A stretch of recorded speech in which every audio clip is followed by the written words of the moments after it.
सबसे पहले तो मैं हमारे शास्त्रा उनका ये अनुशासन आर्य विनय और उसी प्रकार इस आर्य विनय में तपते पकते हुए यह संघ इन तीन रत्नों को वंदन करता हूँ। मेरे उपाध्याय जिनके कारण मुझे बुद्ध शासन में उपसंपदा मिली उन्हें भी वंदन और उसी प्रकार मेरे सभी आचार्य और कल्याण मित्रों के प्रति मंगल कामना करता हूँ।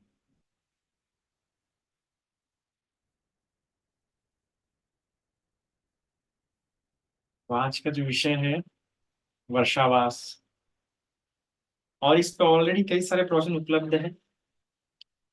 बड़े बड़े भंते जी जिनका कार्य भी काफी बड़ा है और जिनकी अनुकंपा से आज बुद्ध शासन काफी अच्छा और भी हमें भारत में फलता फूलता दिख रहा है। ऐसे काफी अच्छे अच्छे विद्वानों द्वारा अभ्यास अध्यवत्य द्वारा और भिक्षु संघ द्वारा भी इस विषय पे कई बार धर्मादेशना हो चुकी है। सो मैं ज्यादा भी डेप्थ में नहीं जाऊंगा। महत्वपूर्ण बातें पे हम थोड़ा सा बल देंगे। तो वर्षावास क्या होता है? बड़ी अजीब बात है।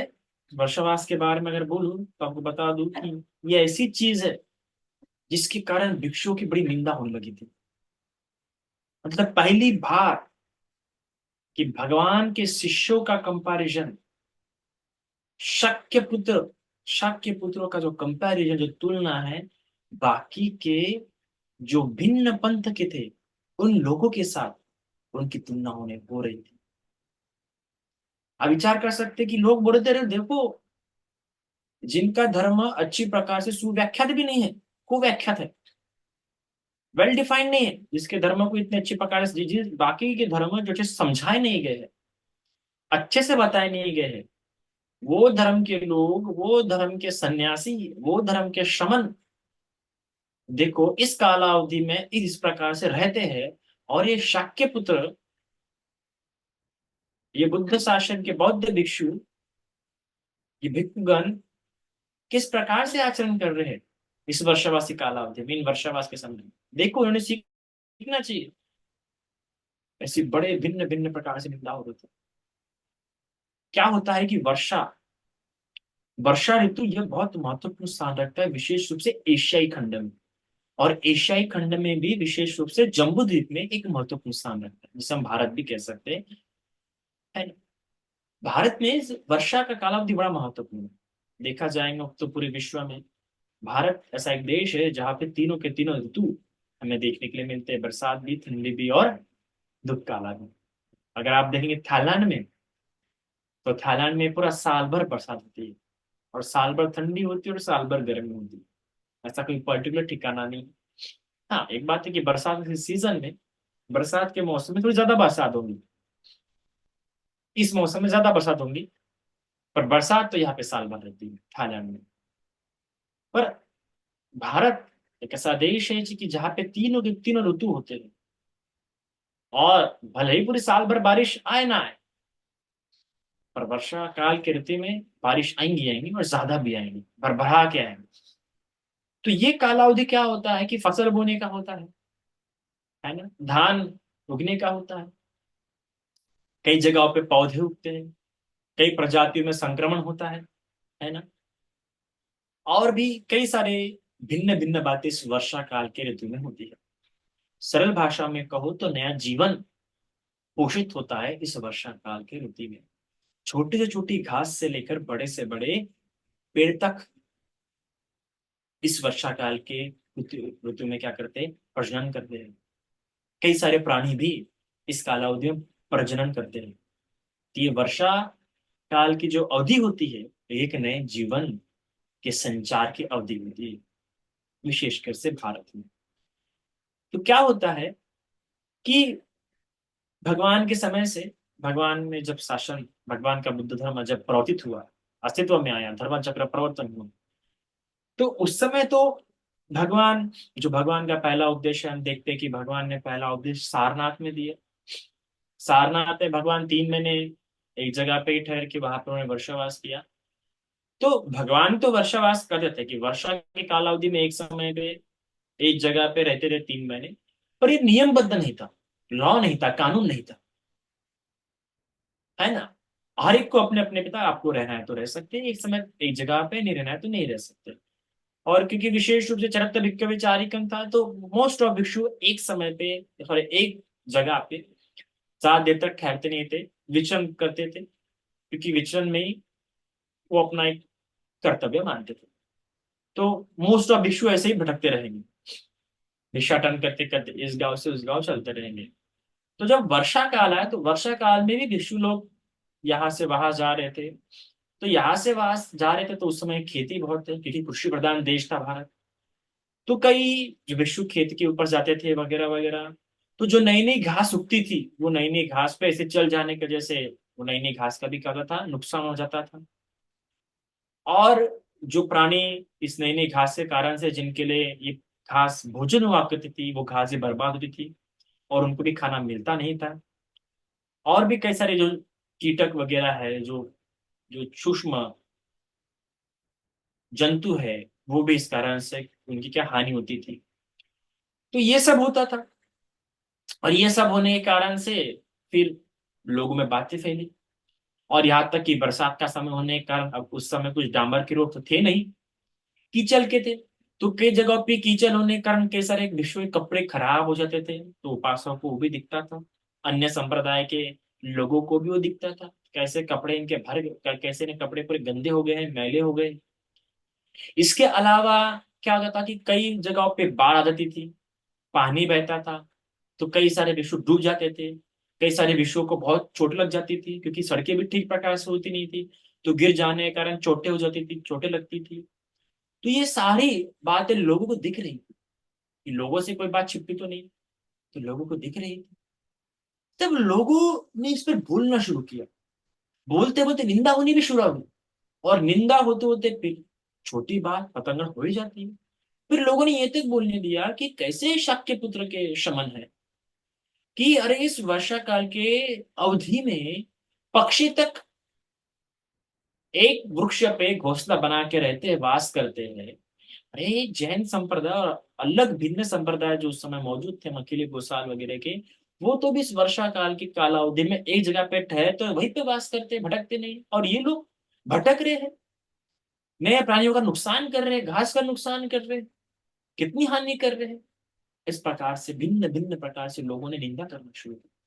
जिसको जैसे जैसे शब्द आए, वैसे वैसे शब्दों में इनकी आलोचना होना शुरू हो गई। भगवान के भिक्षु संघ की बाकी लोगों के साथ आलोचना शुरू हो गई। फिर ये बात जाते जाते भगवान तक गई। फिर भगवान ने कहा, भिक्षुओं, तुमको अनुमति देता हूं कि इस वर्षा काल की कालावधि में किसी एक स्थान पे ठहरो, और एक स्थान पे ठहरते हुए वहां पे रहो। वहां पे रहते हुए ध्यान साधना का क्या करो, अभ्यास करो। और जो लोग तुम्हारी सेवा करते हैं उन्हें धर्मादेश दो। इससे भी दो तरीके से बताया गया। अगर कोई वर्षावास के पहले मंथ में ही, अगर पहले महीने में अगर वर्षावास शुरू नहीं कर पाए, तो आने वाले महीने में वर्षावास शुरू करें। अगर वर्षावास को शुरू नहीं करता है, तो उसे दुक्कट का दोष लगता है। तो वर्षावास इस प्रकार से आरंभ होता है, क्योंकि लोग निंदा ना करें, लोगों की नजरों में दिख के ना गिरे। और इस वर्षावास के कालावधि में क्योंकि पानी आते रहता है, पानी का कोई समय नहीं रहता, किसी भी समय आने रहता है, तो भिक्षाटन भी करना आपको सुलभ नहीं होगा। इसलिए भी आप एक विहार में ठहरिए, और एक विहार में ठहर के वहां के उपासक गणों को धर्म दिए, ताकि उनका भी लाभ होना और आप भी जगह पे साधना कर पाए, उन्हें भी पुण्य का लाभ हो। तो वर्षावास की कालावधि मतलब वो जिसमें भिक्षु वर्षा के समय में एक जगह पे वास करता है, उसे कहते हैं वर्षावास। अब विशेष रूप से वर्षावास ये भिक्षु के लिए होता है, और भिक्षुओं के कारण से ही वर्षावास क्या आया, अस्तित्व में आया। वर्षावास उपासकों का नहीं होता, वर्षावास सामनेरों का भी नहीं होता। वर्षावास क्या होता है, भिक्षुओं का होता है, क्योंकि वर्षावास के प्रति उसके कुछ नियम भी होते हैं। उस वर्षावास में उसे एक जगह पे ठहरता नहीं है, तो उसे कुछ नियम है जिसका वो पालन करता है। क्योंकि भिक्षुओं को 227 नियम होते हैं, और भिक्षुनियों को 311। सामने को तो सिर्फ 10 क्या होते हैं, शील होते हैं। तो इसलिए भी जो भिक्षु के होते हैं, वर्षावास को लेके भी उनके कुछ नियम होते हैं। उस नियमों को इन वर्षावास के कालावधि में वो पालन करता है, और वो नियम पालन करते हुए उसका वर्षावास क्या होता है, पूर्ण होता है। तो वर्षावास इस प्रकार से होता है। अब वर्षावास में क्या होता है कि कोई भिक्षु एक विहार ढूंढता है, या फिर उनको अनुमति है कि कोई उपासक भी कोई विहार का इंतजाम करके उपासक गण भी उन्हें बुलाते हैं वर्षावास के समय में।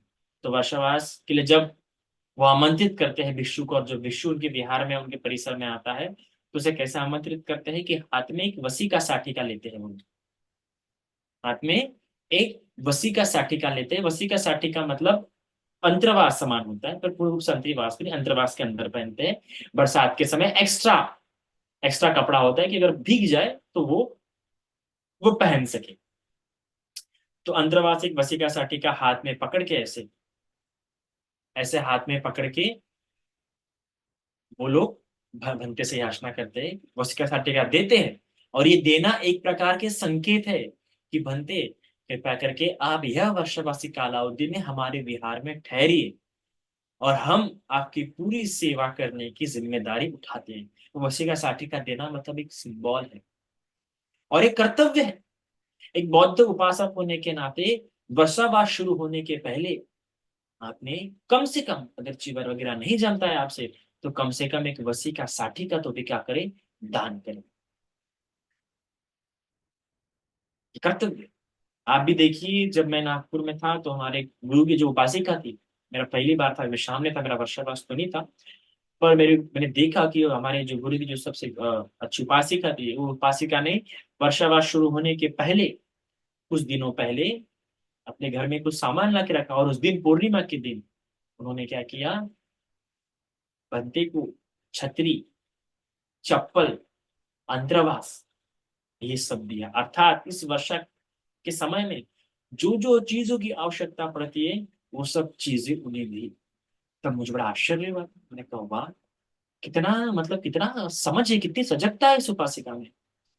पर तब जब उस उपासिका से बात की तो पता लगा कि नहीं, दरअसल ये हमारा कर्तव्य है। अगर कोई विश्व रहने के लिए हमारे विहार में आ रहा है, तो हम ध्यान भी तो रखें ना कि इस वर्षावास में किन क्या बातों की आवश्यकता पड़े। अगर हम नहीं ध्यान रखेंगे तो कौन ध्यान रखेंगे। अगर हमारा यह बात अगर हमारे मन में नहीं आएगी, तो फिर हमारे मन में कौन सी बातें आ रही है। अगर ये बातें नहीं आ रही तो जरूर कोई गैर बातें आ रही होंगी। तो हम अगर एक सही उपासक है तो इन बातों पर ज्यादा गौर करता है। तो इस वर्षावास की कालावधि में इस प्रकार से वर्षावास का आरंभ करता है। एक उपासक को भी अगर आरंभ करना हो तो इस प्रकार से आरंभ करे वो अपना वर्षावास, अपना कर्तव्य जानते हुए, उसके इसका बोध हो कि वर्षावास है, और इस प्रकार से अपना वर्षावास क्या करे, वो आरंभ करे। अब वर्षावास मैंने पहले ही कहा कि किसका होता है, भिक्षु का। अब भिक्षु क्या होता है, 3 महीने के लिए उस विहार में आता है। उस विहार में आने के बाद सबसे पहले जो कार्य करते हैं कि उपासक लोग याचना करते हैं भिक्षु से, कि बनते आप 3 महीने हमारे विहार में ठहरिए, वसिका साटिका देते हैं, और उनसे इस प्रकार से याचना करते हैं। याचना करने के बाद भिक्षु वहां पे 3 महीने का अपना अधिष्ठान ग्रहण करता है। भिक्षु, सामने नहीं है। तो भिक्षु 3 महीने का वहां पे अपना अधिष्ठान ग्रहण करता है। अब अधिष्ठान ग्रहण करने के बाद वो वहां से जा नहीं सकता। 3 महीने वहीं पे रहने होंगे, और वहां पे रह के अपने धर्म का अभ्यास करना होगा। अब यहाँ पे पूर्ण रूप से ऐसे ही नहीं है कि 3 महीने वो जा ही नहीं सकता कहीं। भगवान ने इसके लिए भी कुछ नियम दिए। क्या नियम दिए हैं कि अगर उसे कोई भिक्खु बुलाता है किसी काम की वजह से, शील विशुद्धि के लिए, या पाति मोक्ष के लिए वगैरह, या ऐसे किसी कार्य के लिए, या कोई उपासक उसे बुलाता है किसी कारण की वजह से, या उपासक बीमार है और वो चाहता है कि भंते आके दर्शन दे मुझे, मेरे लिए चैंटिंग करे, तो वो जा सकता है। या तक किसी उपासक ने कोई विहार बनाया है, जैसे कि भगवान के समय में क्या हुआ था कि एक उज्जैन नाम के उपासक ने किया गया था, एक विहार बनवाया था भिक्षुओं के लिए। तो भिक्षु संकुश ने आमंत्रित किया कि बंदे आप आइए, मैं ये विहार दान करना चाहता हूँ। तब वो कहते हैं कि नहीं, भगवान ने हमें बता के रखा है कि 3 महीने में एक ही विहार में वर्षावास करना है, 3 महीने बाहर जा नहीं सकते। तो जब ये बात सुनता है तो फिर आलोचना करना शुरू करता है कि ऐसे कैसे भिक्षु, मैंने उनके लिए ही विहार बनाया और वही लोग नहीं आए। अरे मैं तो उपासक हूँ, मैं अगर निमंत्रित करता हूँ तो कैसे मना कर सकते हैं। अगर उनकी डेट खाली है तो उनका तो काम है कि मेरे निमंत्रण पे आए, और मैंने तो उनके लिए विहार बनाया है। तब ये जो बात है बुद्ध तक भी पहुंचती है। फिर तब ये बुद्ध ये प्रावधान करते हैं कि कम से कम कोई भी भिक्षु 7 दिनों के लिए बाहर जा सकता है। अगर वो 7 दिनों के अंदर वो काम निपटा के आ सकता है तो 7 दिन के लिए बाहर जा सकता है। उसमें भी 6 रातें और 7 दिन। 6 रातें ज्यादा नहीं, 6 रातों ज्यादा, 7वीं रात भी अगर वो बिता देता है बाहर अपने विहार से लगातार, 6 रातों से ज्यादा लगातार अगर बाहर बिताता है और 7वीं रात भी बिता देगा, तो 7वीं रात बिताते बराबर उसका वो वर्षावास खंडित हो जाता है और उसका वो वर्षावास टूट जाता है। वो वर्षावास फिर उसका गिना नहीं जाएगा। तो इसलिए भिक्षु को इस बात का ध्यान रखना पड़ता है कि अगर वो बाहर जाता है तो 7 दिन के अंदर और 6 रातों के अंदर वो अपने विहार में वापस आ जाए। तो इसलिए इस प्रकार तो वो जा सकता है। अगर किसी उपासक की तबीयत खराब है या कोई बीमार है या उसकी माता बीमार है या उसकी पिता बीमार है या उसका भाई बीमार है तो वो अवश्य जा सकता है। इस प्रकार का प्रावधान। पर अगर वो गया और 7वां दिन ज्यादा हो गया, 7वीं रात हो गई और 8वां दिन हो गया, तो समझिए उसका वर्षावास टूट गया। अब वर्षावास टूट गया तो क्या होता है? तो कोई बड़ी बात है क्या भिक्षु के लिए? हाँ, बड़ी बात। क्योंकि भिक्षु संघ में जो सीनियरिटी है वो वर्षावास से देखी जाती है कि कितने वर्षावास हुए। आपको श्रमण जीवन में कितने साल हुए वो नहीं। अब मैं तो श्रमण जीवन में कभी कम से कम 9 से 10 साल होते आ रहे हैं मुझे। मैं चीवर में हूँ, पर चीवर में मेरी सीनियरिटी नहीं गिनी जाएंगी। हाँ, अगर मैं शामिल हूँ तो बाकी शामिलों के कंपैरिजन में मेरी सीनियरिटी होंगी। पर अगर मैं भिक्षु हूँ तो शामिलों का कोई बात वहां पे आती ही नहीं, क्योंकि शामिल तो भिक्षु संघ में नहीं गिने जाते। पर अगर मैं भिक्षु हूँ तो मेरी उम्र से मैं बड़ा नहीं माना जाऊंगा। ऐसा नहीं कि अगर मैं 26 साल का हूँ और दूसरा भिक्षु 24 साल का तो मैं बड़ा हो गया, नहीं, ऐसा नहीं।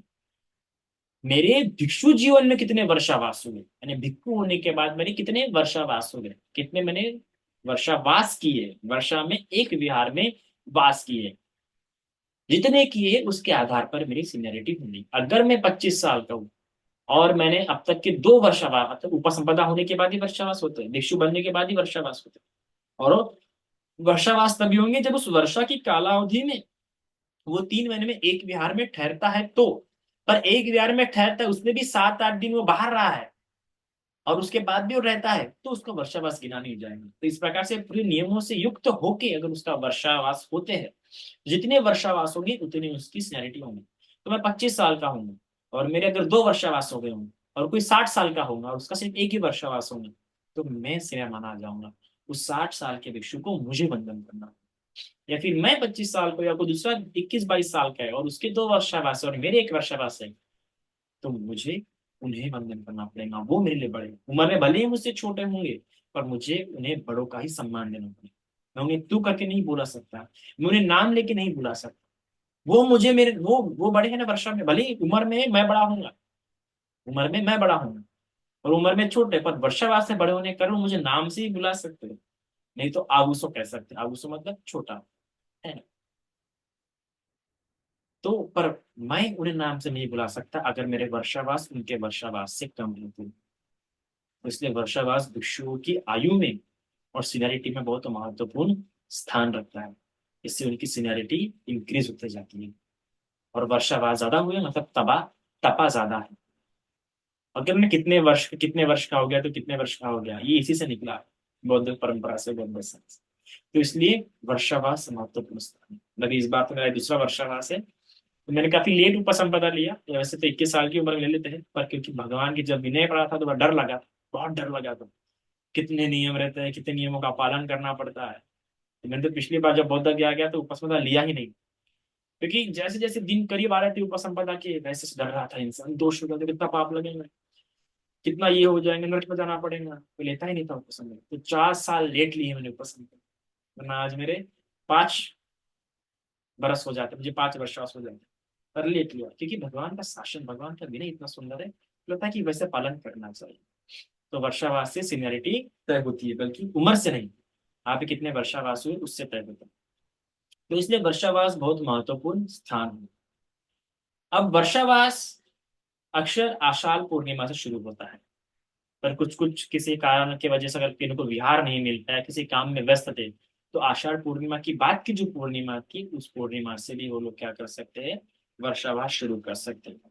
आषाढ़ पूर्णिमा से जो वर्षावास शुरू होता है तो अश्विन पूर्णिमा तक ये वर्षावास चलता है और अश्विन पूर्णिमा को वर्षावास समाप्त हो जाता है। फिर अश्विन पूर्णिमा से जो कार्तिक पूर्णिमा का जो ये एक महीना का जो समय रहता है, इस एक महीने में वो कभी भी पवारना कर सकते हैं, अर्थात सेलिब्रेशन की वर्षावास समाप्त हो गया। ये सेलिब्रेशन उपासकों के लिए महत्वपूर्ण दिन होता है, जिसमें उपासक क्या होता है कि सेलिब्रेट करते हैं कि बनते न मिट्टी ने धर्म बताया, हम पे उपकार किया है। तो लोग कठिन चिवर का दान वगैरह जो होता है, ये कोई भी एक डेट तय करते हैं अश्विन पूर्णिमा से कार्तिक पूर्णिमा के बीच की, और उस डेट में सेलिब्रेशन करते हैं, फिर उस दिन कठिन चिवर दान वगैरह वो सब करते हैं, तो पवारना करें। तो आषाढ़ पूर्णिमा से अश्विन पूर्णिमा तक ऐसा क्या होता है, वर्षावास शुरू होता है। अभी किसी जिसने आषाढ़ पूर्णिमा से वर्षावास शुरू नहीं किया, जिस भिक्षु ने, और वो आषाढ़ पूर्णिमा की बाद की जो पूर्णिमा आती है, अगर उस पूर्णिमा से वर्षावास शुरू करता है, तो उस भिक्षु का वर्षावास अश्विन पूर्णिमा को खत्म नहीं होगा, बल्कि कार्तिक पूर्णिमा को खत्म होगा। जितना लेट शुरू करता है वर्षावास, उतना ही उधर उसका लेट खत्म होता है। और मोस्टली एक महीना लेट कर सकता है, उससे ज्यादा लेट वो वर्षावास नहीं कर सकता। अगर वो एक महीना भी लेट हो गया तो फिर उसका वर्षावास वो होगा ही नहीं, शुरू नहीं होगा। तो ये वर्षावास की कालावधि भिक्षुओं के आयु के दृष्टिकोण से महत्वपूर्ण होता है। तो इस प्रकार से वर्षावास होता है। पर यहाँ पे एक बात ध्यान देने की उन्हें, क्योंकि भिक्षुओं के लिए वर्षावास इतना महत्वपूर्ण होता है, इसलिए भी उपासकों की जिम्मेदारी बढ़ जाती है। तो उपासकों के कर्तव्य के दृष्टिकोण से वर्षावास महत्वपूर्ण है। जहाँ भिक्षुओं की आयु के दृष्टिकोण से, सीनियरिटी के दृष्टिकोण से वर्षावास महत्वपूर्ण रखता है, वहां पे उपासकों के कर्तव्य के दृष्टिकोण से वर्षावास महत्वपूर्ण है। यहाँ पे उसके कर्तव्य आ जाते हैं। साल भर में उसे कोई कर्तव्य नहीं है, याद रखिएगा। एक उपासक के साल भर में कोई कर्तव्य नहीं है। जो कर्तव्य होता है, जो उसका जॉब टाइमिंग है, ये टाइमिंग है। साल भर में अकाउंटेबल नहीं है, वो जिम्मेदारी नहीं है भिक्षु संघ की आयु की लगे किसके लिए। पर इस वर्षावास की इसमें वो जिम्मेदार है। जिस प्रकार से नवजात शिशु, जैसे ही नवजात शिशु होता है, कितना ध्यान रखना पड़ता है, क्योंकि अगर उसका क्रिटिकल पीरियड निकल गया तो बच्चा बड़ा हो जाएगा। तो बच्चे की एक आयु होती है ना, कि उस आयु पे बच्चे में बड़ी नाजुकता से हर बारीक चीज का ध्यान रखना पड़ता है। उसी प्रकार वर्षावासी कालावधि में भी उपासकों पे बहुत बड़ी जिम्मेदारी आती है, बहुत बड़ी। पूरा साल भर नहीं रहेंगी, और वर्षावास के कालावधि में बहुत रहती है। तो इस कालावधि के पीरियड को बहुत सीरियस लेना चाहिए। पर मैं देखता हूँ कि मोस्ट ऑफ लोग इसी कालावधि के इसमें जाएंगे, विपश्यना को जाएंगे कुछ लोग करने के लिए, और वो भी लॉन्ग लॉन्ग। मुझे बड़ा आश्चर्य होता है कि अरे बाबा, जिस समय में तुम्हारी जिम्मेदारी का अभाव है, तुम उसी समय में छोड़ के जा रहे हो भिक्षु संघ को या भिक्षुओं को नजरअंदाज कर रहे हो। अरे पूरा साल भर जाओ, पर वर्षावासी कालावधि में मत जाओ। वर्षावासी कालावधि में तो ये सेवा का भाव। आप देखिए, गुरु जी ने भी जिन्होंने 3 शिविर किए हैं, उनको कितना फोर्स है कि आप लोग सेवा करो। सेवा, आप भले ही शिविर करते जा रहे हैं और सेवा नहीं कर रहे, कोई अर्थ नहीं। तो उसी प्रकार आप साल भर क्या करते हैं, उससे कई गुना इंपॉर्टेंट है कि आप अभी इन 3 महीने की कालावधि में क्या करते हैं, क्योंकि साल भर आपको जिम्मेदारी नहीं दी, कर्तव्य नहीं दी। जिस प्रकार से जब तक किसी गृहस्थ को बच्चे नहीं होते, तब तक बच्चों के प्रति उसका कर्तव्य नहीं है, भले ही बाहर कितने बच्चे क्यों ना दिखे। पर जैसे ही उसके बच्चे हो जाते, वो बच्चों के लिए जिम्मेदार हो जाते हैं, वो बच्चों के लिए कर्तव्य निष्ठ हो जाता है, वो माता पिता का किरदार उसे निभाना पड़ता है। उसी प्रकार जैसे वर्षवास शुरू हो जाता है, सही मायने में उसके उपासक का जो पदवी है यहाँ पे दिखती है, कि उसे में उपासक है या नहीं, उसे पता। क्योंकि अभी उसको ध्यान देना पड़ेगा। अब तक वो ध्यान दिया नहीं दे, भिक्खु से पता करे कि नहीं पता करे, चलेगा। और इस क्योंकि पूरे समय में तो भिक्षु कहीं भी घूमते रहता है पूरे साल भर में, पर अभी तो नहीं, अभी तो एक जगह पर ठहरने वाला है। जैसे कि हमारा बच्चा अगर कहीं बाहर जाता है रहने के लिए वगैरह, कैसे फोन करके बार बार पूछते हैं कि बेटा ठीक है ना, किसी चीज की आवश्यकता तो नहीं है ना। तो उसी प्रकार की तब बार बार हमारा ध्यान जाता है। उसी प्रकार इस वर्षवासी कालावधि में बार बार हमारा भिक्षु पे ध्यान देना चाहिए कि अरे सब ठीक तो है ना, कुछ चीज तो नहीं बनती, आपको किसी चीज की आवश्यकता तो नहीं है, मेडिसिन तो है, सब कुछ है। तो इतने सब बातों का ध्यान रखना पड़ता है। तो उपासकों के लिए कर्तव्य के दृष्टिकोण से ही महत्वपूर्ण। अभी आपको थोड़ा ध्यान देने की आवश्यकता है कि ये परंपरा, ये वर्षावास की परंपरा भगवान के समय से चलती आ रही है। 2500 साल से ये परंपरा चलती आ रही है। छोटी बात होगी क्या? चाहे आसाम, मिजोरम, थाईलैंड, म्यांमार, श्रीलंका, हर जगह इतनी पुरानी परंपरा है वर्षवास की, कोई नई परंपरा नहीं। इतने सालों से उपासक अपनी जिम्मेदारी समझते आ रहे हैं, और आप सभी को भी ये जिम्मेदारी क्या है, समझना। अब हम इसी को विशाखा के दृष्टिकोण से समझते हैं कि विशाखा ने देखिए कितना प्यार समझी। आपको पता होगा कि विशाखा आए दिन भिक्खु संघ को क्या आमंत्रित करती थी, भोजन भोजन दान पे। तो ऐसे उसने एक बार क्या किया, भिक्खु संघ को आमंत्रित किया, भगवान और भगवान प्रमुख संघ को भोजन दान के लिए। तो जब भोजन दान के लिए आमंत्रित किया, तो जैसे ही खाना बन गया, तो खाना बनने के बाद उसने अपनी दासी को भेजा कि जा भिक्खु संघ को बुला के आओ, बता दो कि भोजन तैयार हो गया। जब इधर रेडी होते थे तभी लोग भेजते थे, भेजे, दासी गई। अब जब बरसात शुरू थी, तो सभी भिक्षुओं को इच्छा मन हुआ कि चलो बरसात में भीगते हैं। अब उस समय क्या सिर्फ एक ही चीवर था और एक ही अंतर्वास रहता था, तो सभी भिक्षु अपना चीवर अंतर्वास निकाल के नग्न होके खुली बरसात में बिहार में नहा रहे थे बरसात के मौसम। जब उपासिका आई और उपासिका बिहार में देखती है, अरे यहाँ पे सब नग्न लोग हैं।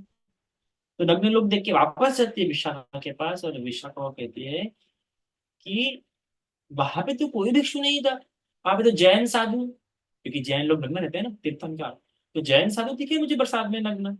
तब विशाखा समझ जाती है, अरे नहीं, भिक्षुओं का मन हुआ होगा कि बरसात में पूरा बरसात का आनंद लेते हैं। तो उन्होंने सबने वस्त्र निकाल के बरसात का आनंद ले रहे होंगे, तभी चली गई।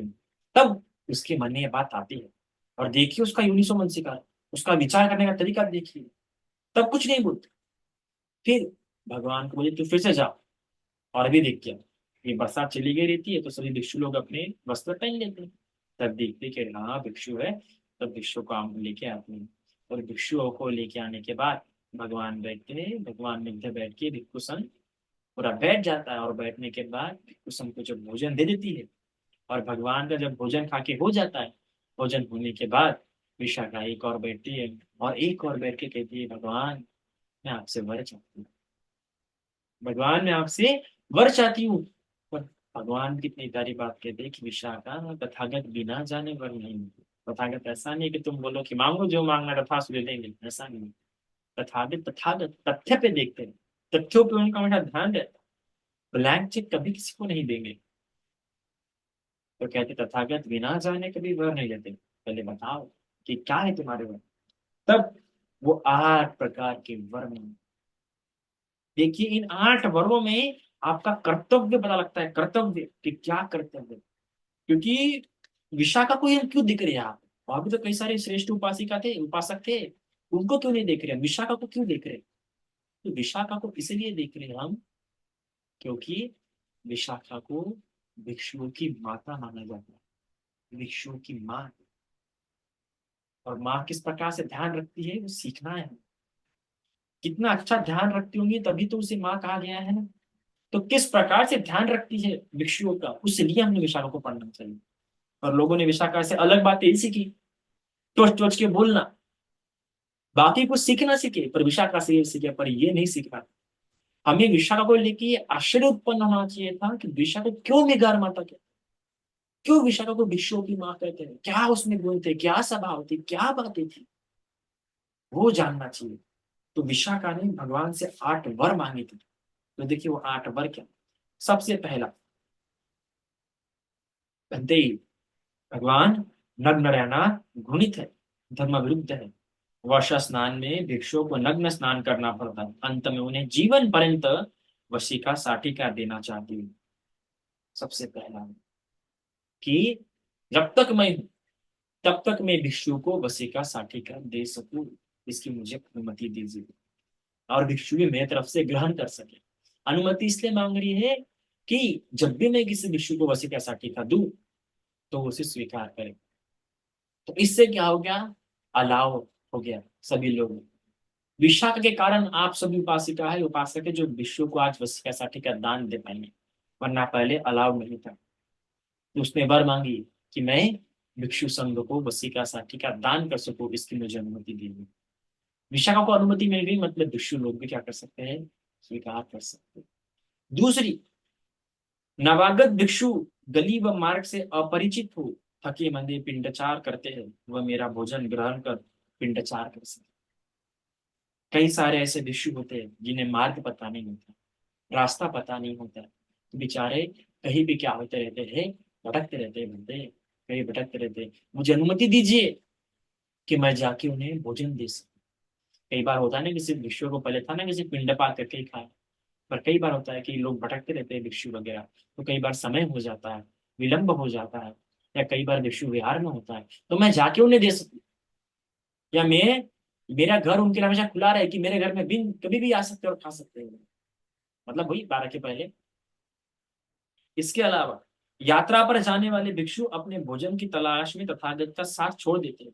उन्हें मैं भोजन देना चाहती हूँ ताकि तथागत के साथ रह सके।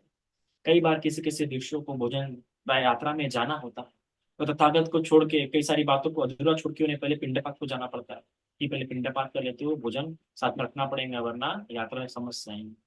तो ये उसका आश्वासन है, ये बस आश्वासन चाहती है भगवान से कि भगवान मेरे यहाँ पे आ सकते और मैं उन्हें भोजन दे सकूं, ताकि कहीं भी जा रहे हो तो मैं उन्हें भोजन पैक करके दे सकूं। तीसरा,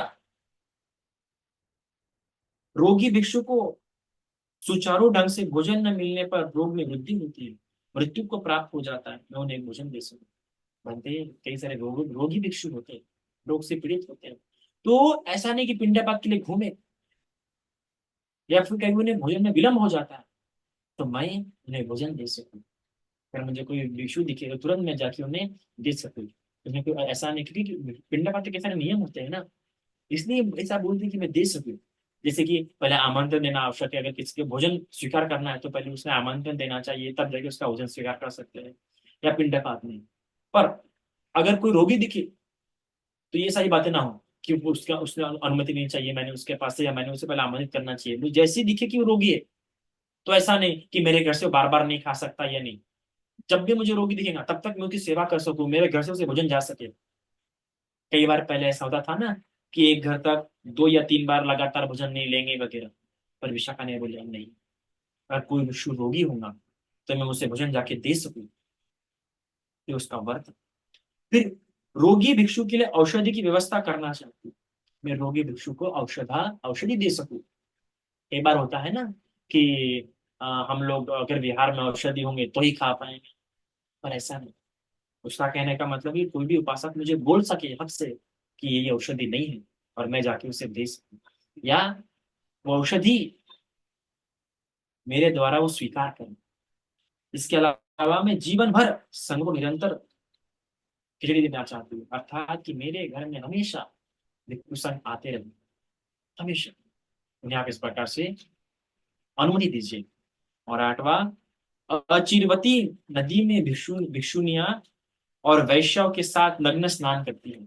भिक्षुनिया और वैश्या, तो कई बार वैश्या में ताना मारती है, अरे क्या अपना यौवन छोड़ के ये सब कर रहे हो, आ जाओ इधर, मस्त जीवन मिलेगा तुम्हें। तो इस प्रकार से ऐसा ना हो, इसलिए भी मैं चाहती हूँ कि तथागत की उन्हें ताना मारती है कि कामों का सुख लो, वृद्धावस्था में स्त्रियों की नग्नता, तो स्त्रियों की नग्नता उचित नहीं है, उन्हें मैं अलग से प्रदान कर सकूं। तो इस प्रकार से ये 8 वर मांगते हैं। इन 8 वर्ष से हमें क्या पता लगता है? इन 8 वर्ष से हमें पता लगता है कि छोटी छोटी बातों का किस प्रकार से ध्यान रखते हैं उपासक, कितना जिम्मेदार मानते हैं। 8 बार आप देखिए कि किस प्रकार से उसकी औषधि से लेकर उसके भोजन से लेकर उसकी हर बातों का ध्यान रख रहे हैं। इतनी फिक्र कि उसे किसी चीज में कोई समस्या ना इस वर्षवासी कालावधि में, इतना ध्यान रखा जाता है। क्या हम जाते हैं ऐसे बिहार में कि ऋषि का हर बात, हम बिहार में आते हैं वंदना करने के लिए, हम बिहार में जाते हैं भिन्न भिन्न काम के लिए। आज तक हमने इन बातों पे कभी उद्देश्य नहीं बनाया कि मैं बिहार इसलिए जा रही हूँ कि मैं उन भिक्षुओं का ध्यान रख सकूं, उनके भोजन की ठीक प्रकार से व्यवस्था कर सके, मुझे पता लग सके कि वो भिक्षु जो वहां पे वास कर रहा है उसका स्वास्थ्य ठीक है या नहीं है। इन सब बातों का ध्यान रखने के लिए हमें बिहार जाना चाहिए, ये बिहार जाने का हमारा प्रथम उद्देश्य होना चाहिए। वरना बिहार भी हमारे लिए कर्मकांड का स्थल बन जाएंगे, और आज वही होता है की जगह पे, क्योंकि उद्देश्य नहीं पता बिहार जाने का। तो ये महत्वपूर्ण बात। बिहार जाने के लिए। और अगर आप बिहार नहीं भी जाते या आपके पास आपके आसपास कोई एक बिहार नहीं है, तो आपने किसी भिक्षु के संपर्क में रहना चाहिए। फोन तो है आपके पास, है ना? उन भिक्षु के संपर्क में रहिए, नहीं तो उन्हें बोलिए, नहीं तो उस विहार में जाके बोलिए कि बनते, इस पूरे वर्षावास के कालावधि में आपकी भोजन की व्यवस्था मैं लेती हूँ। अगर आपको कहीं भोजन नहीं मिलता है, तुरंत आप मुझे कॉल कीजिए या मेरे यहाँ पे आइए बनते भोजन के लिए। इस प्रकार से आप प्रसन्न होनी चाहिए कि वर्षा की कालावधि इतनी सुंदर है ना, ये कालावधि में सही में कर्तव्य पता लगते हैं। तो आपने ऐसा नहीं तो, भंते जी, किसी भंते जी को बार बार फोन करके पूछना चाहिए कि भंते जी आपका स्वास्थ्य ठीक है, भंते जी सब चल रहा है कुशल मंगल। ये जिम्मेदारी का बोध इस वर्षों से कालावधि नहीं होता। तो ये विशाखा के हमें 8 वर्षों से पता लगता है, जिसमें विशाखा उनके वस्त्र से लेकर उनके औषधि और उनके भोजन का पूरा पूरा क्या रखते हैं, ध्यान रखते हैं। इसके अलावा हम देखते हैं कि वर्षावास की कालावधि में अगर कुछ बातों की ठीक प्रकार से व्यवस्था नहीं है, तो भिक्षु छोड़ सकता है विहार, बीच में ही छोड़ सकता है, और उसका विहार और उसका वर्षावास खंडित नहीं होंगे। तो किन बातों के कारण भिक्षु विहार छोड़ सकता है? ऐसा नहीं कि अरे नहीं, मंत्री जी अब आप आए हैं, आपने अधिष्ठान ग्रहण किया है, तो भी आपको 3 महीने रहना ही पड़ेगा, और ज्यादा से ज्यादा आप बाहर रहोगे, सिर्फ 7 दिन बाहर रह सकते हैं, बाद में तो आपको कितनी भी तकलीफ क्यों ना हो, कितनी प्रॉब्लम क्यों ना हो, आपको तो यार रहना ही पड़ेगा। तो ऐसा नहीं है, भगवान ने कुछ प्रावधान दिए हैं। अगर ये बातें होती है तो विश्व आधे में या उसको तकलीफ ज्यादा हो रही है, तो 1 महीने का 10 दिन के अंदर में भी वो विहार छोड़ सकता है, और फिर भी उसका वर्षावास खंडित नहीं होगा। तो 3 बातों के कारण अगर उस विहार में जिस परिसर में वो रह रहा है, वहां पे उसके जानवर का भय लगा पड़ा है, या जानवर की परेशानियों का भय लगा है, अगर ये भय रहेगा तो साधना नहीं कर पाएगा, समाधि नहीं लगा पाएगा। तो इसलिए अगर जानवरों का भय है या सांप का भय है, सांप के काटने का या सांप का, तो इस प्रकार से वो विहार छोड़ सकता है। तीसरा, अगर चोरों का भय या चोर परेशान करते हैं या इस परिसर में ज्यादा चोरियां होते हैं, तो वो भिक्षु चाहे तो विहार छोड़ सकता है। यहाँ तक कि अगर वहां पे अमनुष्य रहते हैं, अमनुष्य सत्व है जो उसे परेशान करते हैं, उसे तकलीफ देते हैं, तो वो विहार छोड़ सकता है। इसके अलावा वहां पे अगर वो गांव या वो परिसर अग्नि से नष्ट हो चुका है या अग्नि से जल चुका है, और आप, तो वहां पे वो वर्षावास छोड़ सकता है। इसके अलावा अगर वहां पे बाढ़ आ गई है, पानी की परेशानियां है, बाढ़ से वो बार बार प्रॉब्लम होती है, तो वो विहार छोड़ सकता है। इसके अलावा वहां पे औषधि प्राप्त नहीं होती है, अर्थात जो उपासक का जो काम होता है कि औषधि दे, अगर औषधियां उसे वहां प्राप्त नहीं हो रही है, उपासक उसे ठीक प्रकार से औषधियां उपलब्ध करा के नहीं दे रहे, तो वो चाहे वो विहार छोड़ सकता है। इसके अलावा अगर वहां पे उसे ठीक प्रकार से भोजन प्राप्त नहीं हो रहा है, ऐसे इतना आहार उपलब्ध नहीं हो रहा है कि जिससे जिससे वो अपनी साधना ठीक प्रकार से करे, या ठीक प्रकार का आहार उसके स्वास्थ्य अनुकूल, जिसके ऊपर वो स्वस्थ रह सके या ठीक रह सके, दिन भर बिता सके, अगर ऐसा आहार उसे वहां प्राप्त नहीं हो रहा है, तो वो भिक्षु चाहे तो वो विहार छोड़ सकता है। इसके अलावा अगर वहां पे उसे सोना चांदी देने का प्रलोभन दिया जा रहा है, या कि तुम मेरी लड़की ले लो या ये लो वो लो, मैं तुम्हें ये दूंगा वो दूंगा, छोड़ दो भिक्षु जीवन, इस प्रकार से ये संसारिक जीवन की ओर अब आसक्त करने का प्रयास किया जा रहा है, उसे उपासकों द्वारा परेशान किया जा रहा है, तो वो विहार चाहे तो छोड़ सकता है। या उसे लगता है कि मेरे यहाँ पर रहने से संग भेद होगा, क्योंकि संग भेद गुरु कम है, बहुत बड़ा पाप माना जाता है, तो उसे लग रहा है कि मेरे यहाँ पे रहने से इन दो मित्रों के बीच में या बाकी भिक्षुओं के बीच में झगड़ा लग जाएगा, या बाकी भिक्षु की हानि हो जाएगी मेरे आने के कारण। कभी कभार होता है ना, किसी की ज्यादा स्तुति होती है या ज्यादा प्रशंसा होती है, ज्यादा ज्यादा उसका ये होता है, पॉपुलरिटी होती है, या वो या उसके कारण बाकी उपासक दूसरे भिक्षु के खिलाफ भड़क रहे, तो वो देखता है कि अरे मेरे कारण तो यहाँ पे संघ भेद होने वाला है, तो उसे लग रहा है कि मेरे कारण संघ भेद हो रहा है, तो वो चाहे तो वहां से निकल सकता है। तो अगर ये बातें, इन बातों में से एक भी बात वहां घटित होती है, तो वो चाहे तो वर्षावास वहां से छोड़ सकता है और दूसरे बिहार में या दूसरे स्थान पे जा सकता है। तो देखिए, ऐसा नहीं है कि भिक्षु आ गया तो वहां पे वो रह ही सकता है, नहीं, भिक्षु को फ्रीडम है, वो छोड़ सकता है। और भिक्षु वर्षावास की कालावधि में जा रहा है विहार छोड़ के, तो सोचिए हम कितने, हमारा कितना दोषों में, कितना दोषों में विचार कर सकते हैं। तो याद रखिएगा, हमेशा भिक्षु का ध्यान रखने का प्रयास कीजिए। किन बातों से? वश्य का संकेत, वस्त्र, भोजन, औषधि, और उसे किसी प्रकार का कोई भय ना हो, या किसी उपासक द्वारा या किसी दूसरे लोगों द्वारा उसे क्या ना हो, किसी प्रकार की कोई परेशानी ना हो, इस प्रकार का ध्यान रखिए। और ये सही मायने में सजगता है। जिस प्रकार से आप अपने बच्चे का ध्यान रखते हैं, अगर नवजात शिशु हो तो कितना ध्यान रखते हैं हम, कोई बैक्टीरिया कोई वायरस के संपर्क में ना आए, इसलिए कितना क्लीन रखते हैं अपने बच्चे को हम लोग, है ना। कितना ध्यान रखते हैं बच्चे का, समय समय दवाखाने ले जाएंगे, थोड़ी सी भी खांसी होगी डॉक्टर को पूछेंगे, नहीं तो पीडियाट्रिशियन के पास सलाह मशवरा लेंगे। कितना हमारे नवजात बच्चे का कितना ध्यान रखते हैं, बस वैसे ही वर्षावास की कालावधि में हमें इतना ध्यान रखना चाहिए, क्योंकि वर्षावास बहुत महत्वपूर्ण होता है भिक्षु के लिए, और इसलिए भी उपासकों के कर्तव्य बहुत बढ़ जाते हैं। तो इन बातों का ध्यान रखते हुए आप भी पूरा पूरा प्रयास करें कि भिक्षुओं के लिए आपकी ठीक प्रकार से व्यवस्था, इस कालावधि में कहीं मत जाइए। इस प्रकार से नहीं, क्या घर में कैसे बच्चे को अगर छोड़ जाते, क्या आप लोग नहीं जाते ना, वैसा है कहीं जा रहे हैं तो आप भी सोचिए कि जब भिक्षु अगर मुझे 7 दिन से ज्यादा छोड़ के नहीं जा रहा तो मैं भिक्षु क्यों जाऊं। मैं भी भिक्षु का उतने शिद्दत के साथ ध्यान रखूंगा, क्योंकि भिक्षु मुझे धर्म देके, धर्म सुना के मेरा कल्याण करे। और मुझे अवसर प्राप्त हो रहा है कि भिक्षु यहाँ पे रह रहा है तो मैं उससे भोजन दान दे सकूँ, उसकी सेवा कर सकूँ, तो मैंने भी ये अवसर गंवाना नहीं चाहिए। तो इस प्रकार से ये महत्वपूर्ण, ये इतना महत्वपूर्ण स्थान रखता है वर्षावास भिक्षु के दृष्टिकोण से भी और उपासक के दृष्टिकोण से। तो भिक्षु का तो अधिष्ठान होता है और उपासक के कर्तव्य, कर्तव्य निष्ठ होता है। ये दोनों बातें किससे देखी जाती है? इस वर्षावास की कालावधि में। तो इसलिए वर्षावास इस प्रकार से ध्यान रखिए, अभी वर्षावास आरंभ होने जा रहा है इस पूर्णिमा से, तो अच्छी प्रकार से वर्षावास कीजिए, भिक्षु की जिम्मेदारी लीजिए जिस प्रकार से अपने बच्चों की जिम्मेदारी होती है, पर भिक्षु की कम से कम इन 3 महीनों के लिए आप जिम्मेदारी लीजिए। इसी के साथ जो वर्षावास आरंभ होगा, सबसे पहले अपने संस्कृति को बढ़ावा दीजिए।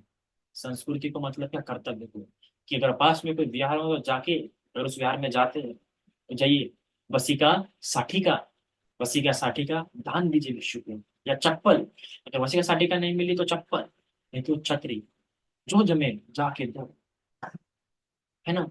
और अगर हो सके तो ऐसा बोलिए, बंदे जी इस 3 महीने के वर्षावास में मैं आपकी जिम्मेदारी लेना चाहती हूँ। अगर आपको भोजन नहीं होता है तो कृपा करके मुझे कॉल कीजिए, मैं आपके लिए भोजन की व्यवस्था करूंगा। ऐसा तो भी प्रयास कीजिए, इतना तो भी बोलने का प्रयास कीजिए, नहीं तो कम से कम वर्षावास होने के पहले आप जाके भिक्षु को वंदन कीजिए, है ना। और ये तो कर्तव्य है, जो भी उपासक अपने आप को समझते हैं उसने तो ये अपने आप में आप लगते हैं कि आप उपासक होते हैं, ये बिल्कुल कीजिए। बहुत, क्योंकि संस्कृति एक कल्चर है, आपने ये पता होना चाहिए, क्योंकि वर्षा शुरू हो रहा है, बसी का सर्टिफिकेट अगला देना है, क्योंकि देते चले यहाँ पे तो होता है। और यहाँ पे वर्षावास में कितना सुंदर प्रारंभ होता है, हर बिहार से रैली निकलती है, रैली, एक बहुत बड़ी कैंडल मार्च निकलती है, इसकी इतना गौरव होता है, इतना गौरव, ऐसा होता है कि त्योहार है। वर्षा शुरू होना मतलब कोई बहुत बड़ा त्योहार। मैं दिखाऊंगा आपको, वीडियोस वगैरह भेजूंगा, मैं लास्ट टाइम भी भेजा था शायद से वीडियो, इस बार भी दिखा, कितना प्यारा, सारी उपासक कितना सजते धसक धज के मस्त रैली निकालते हैं, डांस होते हैं, सब बड़ा धामधूम नहीं, डिजरे नहीं, क्लासिकल डांस, फोक क्लासिकल डांस, ऐसे वगैरह होते हैं, इतने धूमधाम से मनाते हैं। तो इतने धूमधाम से ये वर्षावासी बनाएंगे। और एक धमाका मेरे ख्याल से दूसरा वर्षवास होगा ये, और एक धमाका और मेरा भी ये दूसरा वर्षवास होगा, और हमारे परमानंद भंते जी का ये पहला वर्षवास होगा, क्योंकि उनकी उपस्थिति होने जा रही है, क्योंकि बहुत सुंदर बात है। तो ये वर्षवास बहुत सुंदर दिन है, बहुत सुंदर। ऐसी सब में जो भी यहाँ पे मौजूद है ना, जो भी सुन रहा है, उसमें एक उमंग आनी चाहिए, अरे वर्षा शुरू होने वाला है, वर्षा शुरू होने वाला है, ऐसा लगना चाहिए, एक्साइटमेंट होना चाहिए।